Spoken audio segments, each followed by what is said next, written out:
اچھا کوئی غلطی کرے، نالائق ہو، نااہل ہو، نکما ہو، اور مان لے کہ ہاں بھائی میں نکما ہوں، یا سب کو نظر آ رہا ہو کہ وہ نالائق ہے، نااہل ہے، نکما ہے، اور وہ اب نہ بھاگے اعتراف کرنے سے کہ وہ نااہل ہے، نکما ہے، کیونکہ ظاہر ہے سب دیکھ جو رہے ہیں، تو پھر تو چلیں بات سمجھ میں آتی ہے۔ لیکن اگر کوئی ڈٹائی پہ اڑ جائے، کوئی بے شرمی پہ اڑ جائے، سب کو نظر آ رہا ہو کہ وہ نااہل ہے، نالائق ہے، نکما ہے، لیکن وہ اپنی غلطی ماننے پر تیار ہی نہ ہو، تو اب آپ اس کا کریں گے کیا؟ اب آپ کسی کے سر تو نہیں نہ پھاڑ سکتے، صبر ہی ہو سکتا ہے، اور سمجھ نہیں آتی کہ ہمیں صبر کا میٹھا پھل کب ملے گا۔ اب سعید غنی صاحب فرما رہے ہیں کہ کراچی والوں سے درخواست ہے، سندھ والوں سے درخواست ہے کہ وہ دعا کریں کہ زیادہ بارشیں نہ ہوں، بس اتنی کی ہوں کہ جتنی سندھ حکومت سنبھال سکے۔ اب ظاہر ہے اس شعر میں شاعر یہ کہنا چاہ رہا ہے کہ سندھ حکومت والوں تو ذرا امید نہ رکھو، ہم بالکل کسی چیز کو سنبھالنے کی پوزیشن میں نہیں ہیں، بس دعا کرو کہ اتنی کی بارش ہو کہ جو پہلے سے بند نالے موجود ہیں انہی میں سے ہی کسی طرح سمسما کے پانی نکل جائے، کیونکہ نہ تو ہم نے برساتی نالوں کو کھولنا ہے، نہ ہم نے ڈرینیج کا سسٹم ٹھیک کرنا ہے، نہ ہم نے سڑکوں کا سسٹم ٹھیک کرنا ہے، نہ ہم نے نئے سیوریج بچھانے ہیں، بس جو ہے وہی ہے۔ ہماری تو ترجیحات میں عوامی مسائل موجود ہی نہیں ہیں، ہم تو زیادہ سے زیادہ اگر کچھ عوام کے لیے ڈیولپمنٹ پروجیکٹ لگائیں گے بھی تو وہ نون لیگ کے نقش قدم پر چلتے ہوئے ہم شو کیس پروجیکٹ لگائیں گے، کوئی گرین لائن، کوئی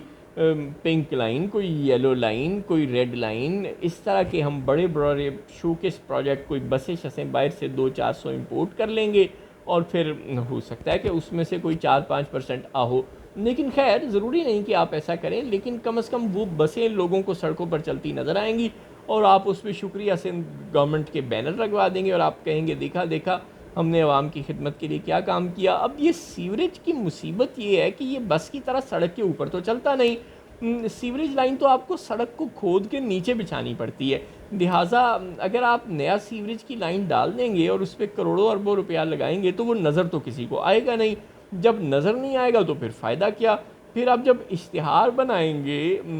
اگلے الیکشن کے وقت، تو آپ اس اشتہار میں ویڈیو فلم کس چیز کی دکھائیں گے؟ اگر آپ خالی سڑک دکھا دیں گے کہ دیکھیں اس پہ پانی نہیں کھڑا اور یہ ہمارا کارنامہ ہے کہ ہم نے اس میں سیوریج بچھا دیا، تو ظاہر ہے اس طرح اس کا سائیکلوجیکل امپیکٹ نہیں آئے گا۔ ہاں اگر آپ اشتہار بناتے وقت سڑک پر چلتی کوئی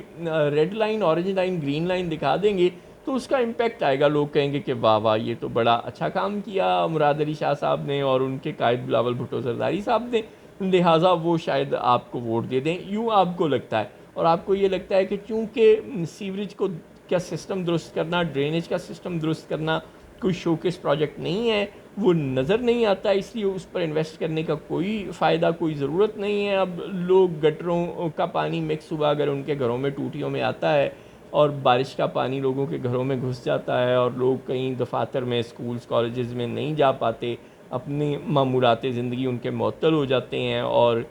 پانی کھڑا ہونے سے اور اس میں بجلی کے تار گرنے سے اسی طرح بچے مرتے ہیں جس طرح کہ اسلام آباد میں 2 بچے مرے ہیں، اور یہ سب کچھ ہوتا رہتا ہے، تو خیر ہے ہوتا رہے، آپ کو کوئی فرق نہیں پڑتا اس سے، کیونکہ عوام کے مسائل سے تو آپ کا کوئی سروکار ہی نہیں ہے۔ آپ نے تو سیدھے سیدھے ہاتھ کھڑے کر دیے ہیں، سیدھا سیدھا تسلیم کر دیا ہے کہ ہم نااہل ہیں، کہ جی بس اللہ سے ہی دعا کریں، اس نے بارش کم کر دی تو ٹھیک ہے، ورنہ اگر زیادہ بارش آتا ہے تو پھر زیادہ پانی آتا ہے، پھر ہم کچھ نہیں کر سکتے۔ سبحان اللہ سعید غنی صاحب، آپ کی متانت کو اور آپ کی کے حسن انتظام کو سلام ہے۔